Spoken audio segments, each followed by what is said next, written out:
My comic book collection consists of 7 to 8 short boxes, maybe around 800 total comics, so it's not really a huge collection. But today I want to visit and show you guys some of my favorite books that I currently own. What's up everybody, I'm Guy Wozniak and this is the Comic Book Guide channel. And yes, today is Comic Collection Tour Day. But I was thinking about it, what would be the best way to present a comic book collection tour? I mean, I figured you guys wouldn't really care so much about seeing every single random book that I own, so I decided let's show you some of the best of my collection. Now, if I'm wrong about that and you want a huge video of me thumbing through every book in the collection, let me know in the comments down below. But for today, I'm just going to show you some of my favorites. So there's going to be a few Spider-Man books in this video because Spider-Man is my favorite character and I own more Spider-Man books than anything else. Now, when I dove back into comic book collecting recently, the first book I was targeting to get was this one right here. Amazing Spider-Man number 300. It's the first full appearance of Venom. It's a David Michelinie story. Of course, Todd McFarlane artwork. One of the most iconic covers of the Copper or the Modern Age to boot. I mean, yeah, if you're going to target a key issue for a collection, you could do a heck of a lot worse than this one. At least that's what I figured. Now, I picked this one up in July of this year, and it was 480 bucks. Call it $500 when you factor in shipping and tax and everything else. And yeah, I think the price was probably a touch on the high side, but I mean, it was okay. I'm not crying about it.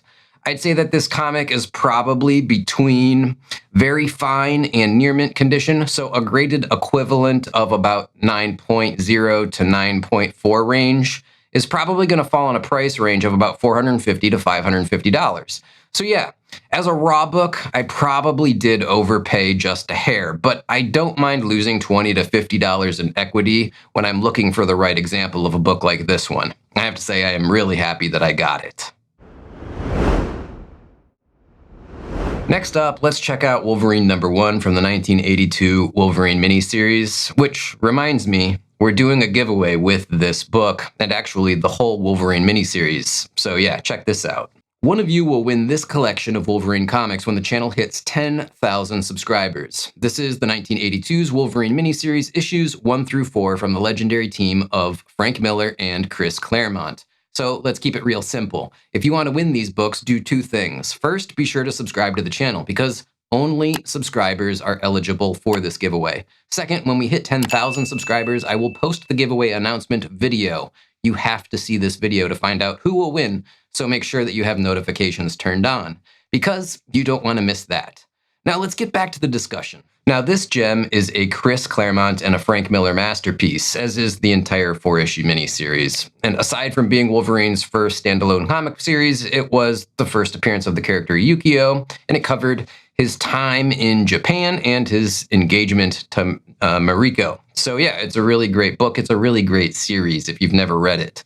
Now I picked up the whole series recently for $150 or so, which I thought was a steal on a complete set of these books in probably very fine minus to very fine plus range as far as condition is concerned. So yeah, I'm super stoked to have this book and of course the whole mini-series in my collection. You'll notice that none of the comics in this collection are graded, but some were, including this copy of Web Spider-Man number 1. I have bought and I have cracked slabs, I don't know, a dozen or so times, and this comic was a 9.4 grade when I bought it. But yeah, I don't particularly care for graded comics. So like all the graded books that I've purchased, they get cracked out, they get bagged and boarded in My Light 2s with halfback boards, and they get put into the collection. Now this book, why do I love it? Well, honestly, I've never actually read it, and I should probably rectify that. It's a shame that I haven't. It's a Louise Simonson story, and she's fantastic, so I should probably eventually get this one, crack it open, and read it. But the main reason why I love it and why I bought it, honestly, it's for the Charles Vess cover. Black costume Spider-Man is probably my favorite depiction of the character, and when it comes to black costume images, this watercolored rendering of Spider-Man on the edge of the building, flanked by gargoyles with the cloudy, mist-secluded cityscape behind him. Yeah, it's a masterpiece, in my opinion. Now, this book is wildly underappreciated. I bought this comic book graded at a 9.4 for only $55. Now, this was back in May of 2023, and prices haven't really moved very much since then. In 2025, the average sale price of this book in a graded 9.4 condition is actually only $61, according to gpanalysis.com, which is the website that I use to price graded comic books. Now, I think that's a little bit crazy, and everyone should have a copy of this one in their collection, at least in my humble opinion.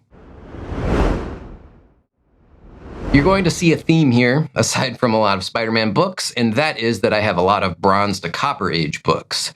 These books from the early 1980s to the early 1990s are really just my jam. What can I say? I love that stuff. And this one is no exception. We're talking about The Punisher Limited Series issue number 1.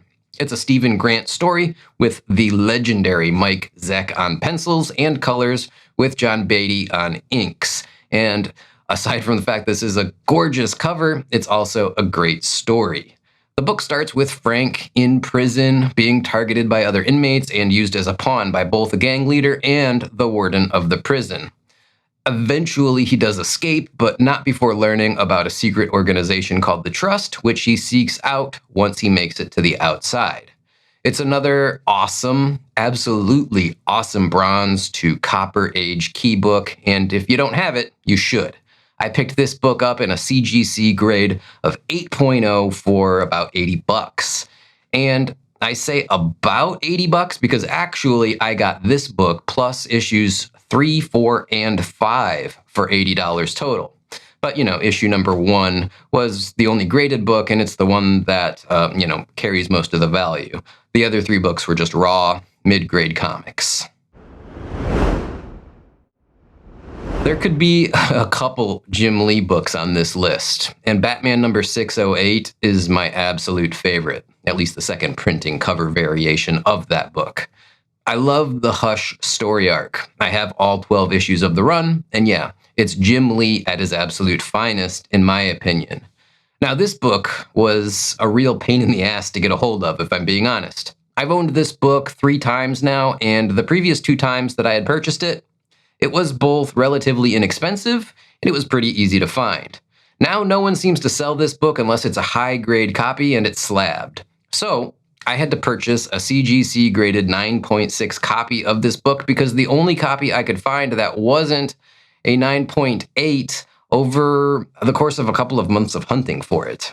I never saw a single raw copy for sale, and while lots of 9.6 and 9.8 copies were available, the prices were just crazy high. I finally found this 9.6 copy for a price of $275, and I went ahead and I pulled the trigger on it after looking, again, for months for a copy of this book. It's kind of crazy how times have changed. Like I said, I bought this book years and years ago on multiple occasions, and I'm sure I never spent more than $20 on it. That said, I gotta say, I have no regrets. I love the Jeff Loeb story. I love Jim Lee artwork, and while Batman isn't my absolute favorite character, he's most certainly my favorite DC character, and yeah, I'm glad to have it again. If Spider-Man is my favorite character, then the Teenage Mutant Ninja Turtles are probably my favorite team of characters. I love all things Turtles, pretty much anyway. I love the movies, I love the old cartoon, and I absolutely love the comics. The current comics in particular have been great. Now, I don't think I'll ever own a copy of the original TMNT number 1. It's insanely expensive. But I do have 2 copies of a number 1 issue, and they're awesome too. First, I have this original Mirage Comics Teenage Mutant Ninja Turtles number 1, but yeah, it is the 4th printing. Still, it's pretty freaking awesome, and I love having it. And if you've never read the original Turtles comics, I actually highly recommend picking up the Color Classics Trade Paperback Edition. These originals were black and white, which has a certain classic and retro charm to them, don't get me wrong, But the remastered color version of these comics is outstanding, and it's a really fun read. And yeah, since I'm such a big fan of Turtles, I figured I would share one of my Teenage Mutant Ninja Turtles Adventures comics as well. This is issue number 1 of the original 3-part miniseries, and I don't know that I would recommend this book to the general or average comic book collector or reader. TMNT Adventures is very much an adaptation of the original cartoon, and it's a bit juvenile and it's targeted at kids for sure. Still, if you love the Turtles, then I would say pick it up. It is pretty cool. Actually, I don't know, now that I think about it, was the cartoon based on this comic, or was this comic based on the cartoon? I'm not sure which one came out first, now that I think about it. Not that it really matters all that much, but yeah, I have to say, this is a cool book in my opinion. Price-wise, the 4th printing of issue 1 of the original series can be picked up for well under $100, depending on condition, but high-grade copies can see prices go up into the multiple hundreds of dollars, which, that's a little bit nuts. Adventures number 1, nice copies are readily available all day long for between $50 and $100, sometimes even a little less, so don't overpay if you are hunting for this one. I know that New Mutants 98 is the hot book to have when it comes to New Mutants books, and yeah, I absolutely want to get a copy in my collection. I don't have one yet. But for me, this issue is the one to have. I like Cable more as a character than Deadpool, so obviously I would target Cable's first appearance more for my personal collection. On top of that, I think that this book has a much nicer cover than New Mutants number 98. Probably because McFarlane worked on the cover, and while I don't think Rob Liefeld was a bad artist, like some people do, Todd McFarlane was, in my opinion, just a heck of a lot better. As far as the book itself goes, it's another Louise Simonson written book with Rob Liefeld on the interior artwork. The story itself, I don't know, it doesn't really stand on its own. It's part of, or in the middle of, a story arc. So, from a reading perspective, without getting all of the books in the series, at least, before and after this issue, yeah, it doesn't really stand on its own. But it's an amazing book. Price-wise, I think I picked this one up for right around $100 raw in kind of a near-minus condition range, somewhere around a 9.0 to 9.2, I would say. $100, not a bad price. So I got this relatively nice condition run of Marvel Comics Presents issues 72 through 84, of course, the WeaponX story. And I got this run back in July of this year for $75. The condition is probably in the very fine to near mint range on all of the books. And when I was rebuilding my collection, yeah, I knew I had to get a set of these comics once again. Now, I just have issue 74 out here because it's probably my favorite cover from all 12 issues. And I believe this is a Barry Windsor Smith illustration on the cover. He for sure did the interior artwork of all 12 issues, but I'm not positive if he also was the cover artist across all of the issues. Nevertheless, I think he was. That said, yeah, this book was written and penciled and inked and colored by Barry Windsor Smith. That's pretty freaking insane. The story, I'm sure you're all familiar with already, is the story of the WeaponX program and how Logan, or Wolverine if you prefer, became who he became to be. And yeah, one of the best comic stories of all time. If you haven't read it, do yourself a favor and get a copy of these issues, or pick up the trade paperback and read it ASAP. And that brings us to Lobo number 1. And I remember as a kid, probably I was in 7th grade, I think I went into a little comic shop that was between my house and my school that I walked past every day. Back in those days, I collected sports cards, baseball and football mostly. And yeah, I went in one day and I saw this book on the wall amongst all of the other comics. I'd never really noticed the comics before. I just never cared about them. But something about this cover, I don't know, it just drew me in. So yeah, I probably skipped lunch the next day, went back with my 99 cents, which was the cover price back in those days, and I bought this book.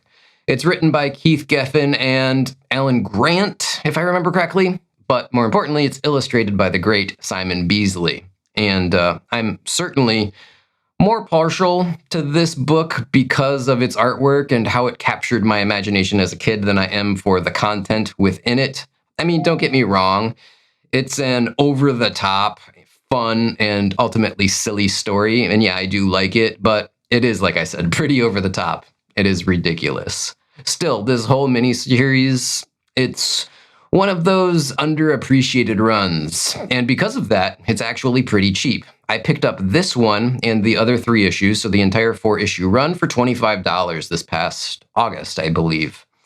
And I think it was worth every penny. I saw it mentioned somewhere that this cover was voted on as being the greatest comic book cover of all time. And I do really like it. But is it the greatest? I don't know if I agree with that one, for one big reason. The anatomy on Wolverine's head looks a little messed up to me. Either the perspective is wrong, or his head is just lopsided, but this whole like yellowish brown area here looks kind of whacked, and I just can't unsee it when I look at it. But Hulk 340 is still one of my all-time favorites, despite that little wart. I do think that it's a great cover, and I do love it, but I'm just not sure that it's the greatest. That said, as you all know, Todd McFarlane is probably my favorite comic book artist, and I love collecting his books and his covers, so I knew I'd have to get a copy of this one in my collection pretty early on. I picked this one up this past September for $270, and I'd say that this is a solid near mint book, 9.4 equivalent. The average price for graded books in this condition is right around $300, so I don't mind the price that I paid for this raw near mint copy at all. Now, aside from loving McFarlane art, I really want to work on the entire Peter David Incredible Hulk run of comics, but we are talking about something like 130 issues. I only have a few issues between 324 and 400, although I think technically he started his run at 331, and it ran through 467. But nevertheless, I really want to work on collecting those books in the future. Alan Moore is perhaps the best comic book writer of all time, and while that's my opinion, I think a ton of people would agree with me on that. And for me, the best Alan Moore stories are his run on the Swamp Thing. Now, I can't really pick a favorite Swamp Thing comic based on the content of the comic. The story is one huge, long story arc, and you kind of have to read them all to really appreciate it in totality. So I'm picking my 2 favorite covers based on that criteria. And first is issue number 33. Because it's an awesome homage to the first appearance of Swamp Thing, which is House of Secrets number 92. And I doubt I'll ever own a House of Secrets 92, sadly. It's not an inexpensive book, to say the least. So having something like this one, which pays direct homage to that, is pretty darn cool. Then there is issue number 37, which isn't the best cover in the world, if I'm being honest, although I do like it. But more importantly, it introduces John Constantine to the DC Universe, and it's a nice, relatively affordable key book that has a first appearance of an important character. So I gotta say, that's pretty cool as well. But the bottom line is, you really do need to get them all. At least all of the Alan Moore run, which is from issues number 20 through 64, I believe, if I'm not mistaken. I've been working on the run a bit for myself in my collection, and I have quite a few, but it's not done yet. But as far as prices go, aside from issue 37, they're not too bad. I got issue 33, and it is not expensive at all. I think I paid maybe $10 for that copy. And yeah, it was a raw copy, and the condition was probably around very fine. Issue 37, on the other hand, is, or at least it can be, rather expensive. But I actually did really good on mine, I think. It was an auction that I was watching, and I waited till the very last minute, and I wound up bidding and only paying $190 for this book in CGC 8.0 grade. Average prices for graded copies in an 8.0 grade, kind of go in this range of around $220, at least so far this year. So yeah, I'm really pleased with the price that I paid for my copy here. And I think that will wrap it up with my last book for today. And yeah, I've got a bunch more that I could do. So if you guys are enjoying this collection tour, let me know in the comments below and I'll look into doing another episode. But this one is Amazing Spider-Man 238, the first appearance of the Hobgoblin, written by the great Roger Stern and featuring art by John Romita Jr. and inks by Romita Sr. Now my copy is a raw, mid-grade copy, probably in the fine to very fine range, but it does have that elusive tattoos insert that everyone is hunting for on this book, so that's pretty cool. It's a nice looking book and it's complete, so yeah, I love it. Now, I did wildly overpay for this book. Here's what happened. I went into a comic book store, they had it sitting there, and I didn't have it in my collection yet, so I just had to have it. So yeah, you know how that goes. You're there in person, you see the book, and you gotta grab it. There's nothing that can stop you. Now, in this condition, this book is probably worth about $200 tops, if I'm being generous. And it could be more like $150, honestly.